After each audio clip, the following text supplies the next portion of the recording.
Hello les Lash Architects, on se retrouve aujourd'hui pour une nouvelle vidéo qui va vous expliquer les différences de rendu entre les deux techniques que vous connaissez bien, cils à cils et volume russe, pour que vous ayez plus facile à l'expliquer à vos clientes. Je vais d'abord commencer par vous expliquer la différence entre les deux techniques. Vous le savez certainement déjà, mais comme ça on est sûr que tout le monde comprend bien. Le cils à cils, c'est une technique donc au cours de laquelle vous allez venir poser une extension de cils sur un cil naturel, une extension de cils qui est légèrement plus épaisse du coup qu'en volume russe, et en volume russe vous allez venir poser plusieurs extensions qui sont extrêmement fines sur un cil naturel toujours. Donc en fait les deux techniques, l'une comme l'autre, sont respectueuses du cil naturel. Il n'y en a pas une qui est plus dangereuse contrairement à ce qu'on peut penser, et toutes les deux peuvent être naturelles. Le tout, ce sera d'avoir été correctement formé pour être capable de déterminer le poids que le cil naturel de votre cliente peut supporter, et donc si c'est le cas, que ce soit la technique du cil à cils ou du volume russe, ce sera sans danger pour le cil naturel de votre cliente. En termes de rendu, les deux techniques ont des rendus assez différents. Donc avec le cil à cils, vous aurez un effet qui est plus similaire à un effet mascara, mais sans l'effet paquet que peut faire donc le mascara.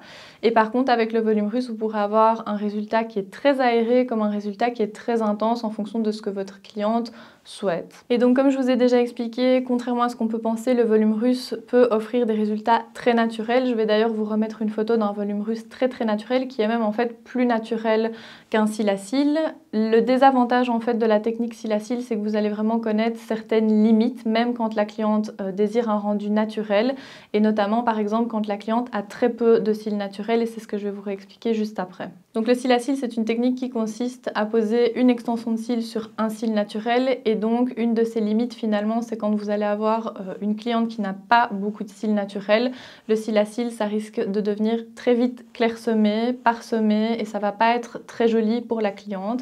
Et donc c'est vrai que quand vous avez une cliente qui a peu de cils, même qui est une cliente désireuse d'avoir un résultat naturel, ce sera conseillé de passer plus à un volume russe pour que le résultat soit plus durable et reste joli dans le temps. Finalement, si on veut pouvoir conseiller sa cliente de la meilleure façon, il faut tenir compte premièrement de l'effet qu'elle souhaite, et tenir compte également de sa base de cils. Donc si par exemple votre cliente veut un effet mascara et qu'elle a beaucoup de cils, elle pourra se permettre de faire un cil à cils parce que ce sera joli et ça restera beau dans le temps.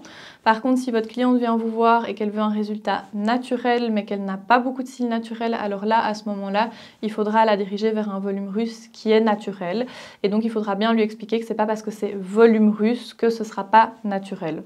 Ensuite, si vous avez forcément une cliente qui a beaucoup de cils ou pas et qui souhaite un résultat intense, là d'office vous la dirigerez plus vers un volume russe. Je pense que du coup vous aurez beaucoup plus facile maintenant à diriger votre cliente, en tout cas en ayant les bons arguments. Normalement c'est plus facile pour vous maintenant de savoir vers quelle technique diriger votre cliente, mais si je devais faire un petit résumé de cette vidéo, vous devez tenir compte donc du résultat souhaité par votre cliente et de la base de cils de votre cliente. Donc si votre cliente a beaucoup de cils et qu'elle souhaite un effet mascara, c'est vraiment l'idéal pour avoir une jolie pose cils à cils qui ressemble même parfois à un beau rehaussement de cils. Si par contre votre cliente a peu de cils, et bien là il faudra la diriger vers un volume russe qui sera plus ou moins intense en fonction du résultat qu'elle souhaite, pour que ce soit plus gracieux et que ça reste plus joli au fil du temps. Je pense que tout ça doit être plus clair pour vous maintenant. N'hésitez pas à vous abonner à la chaîne YouTube et aux réseaux sociaux pour vous tenir au courant de tous les nouveaux sujets, de toutes les nouveautés produits Chagrim. Et je vous dis à la semaine prochaine pour une nouvelle vidéo.